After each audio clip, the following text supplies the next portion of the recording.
Дорогие друзья, мы продолжаем онлайн-проект «История экспонатов».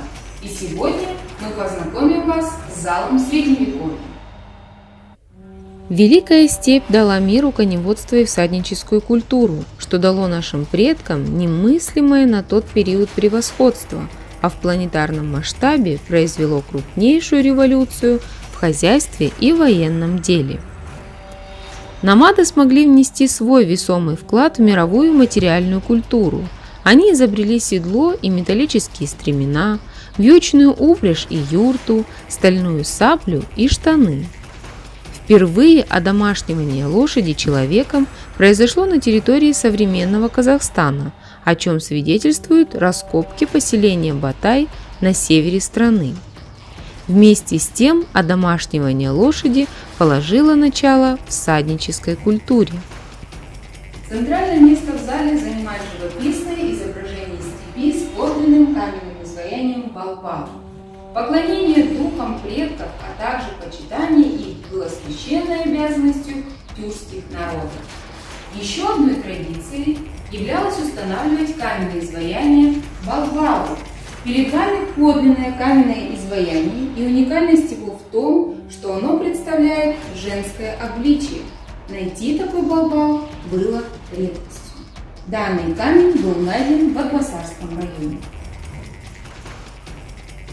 Большой вклад в изучение тюркского каганата и этнической истории тюрков внес доктор исторических и географических наук Лев Гумилев. Тюрки не просто создали особую степную культуру, но и были проводниками культурных ценностей с запада на восток и с востока на запад. В середине VI века нашей эры в степях Алтая и Монголии образовалось обширное государственное объединение Тюркский каганат, распространивший власть на родственные тюркоязычные племена Казахстана. Политическое, экономическое и этнокультурное объединение тюркоязычных племен положило начало процессу консолидации родственных этносов. В VI-X веках нашей эры Акмолинский край входил в состав тюркского каганата. Военные традиции имели большое место в жизни казахов-кочевников. В центральной витрине вашему вниманию представлены доспехи и вооружение воина-кочевника. Дулыга. Шлем изготавливался из металла, к дулыге прикреплялась кольчужная сетка, защищавшая шею воина. Кольчуга состоит из плотно продетых друг в друга колец, образующих густую сетку. Она передана в фонды музея во второй половине 1950-х годов как находка при распашке целинных и залежных земель в Айртауском районе. В зале Средневековья есть витрина, посвященная образованию казахского ханства, в которой представлены наконечники стрел периода Золотой Орды, найденные при археологических раскопках. Великий шелковый путь. Система караванных дорог, ведущих из Китая в страны Ближнего Востока и Европы. Значительная часть этого отрезка пролегала по территории Средней Азии и Казахстана. Общая протяженность Великого шелкового пути составляла около 7000 километров. Непосредственно по территории современного Кокшетау проходила трасса шелкового пути. На север эта дорога вела через Петропавловск в Россию, а на юг – через Нур-Султан, Бозок, в остальные части света.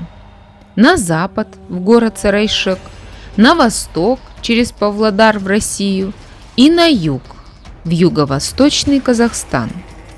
От основного маршрута шелкового пути, от городища Бозок, Нур-Султан, шли ответвления в сторону города Костанай, и от него через территорию Амангельдинского района в населенный пункт Есиль или на север, в Россию.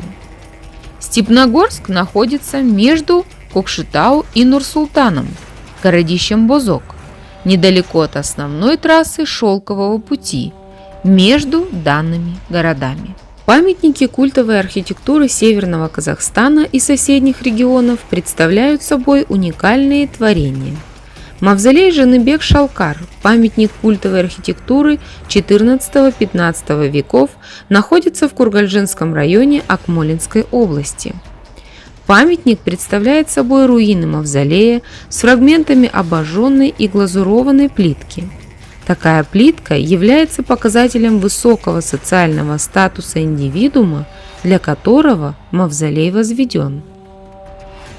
При поддержке акимата Акмолинской области в 2020 году дан старт проекта исследования мавзолея одного из основателей казахского ханства Жаныбек хана при участии Акмолинского областного историко-краеведческого музея, Евразийского национального университета и Национального музея. На данный момент завершен второй этап проекта. Дорогие друзья, в следующем выпуске вы узнаете о других ценных экспонатах нашего музея. До новых встреч!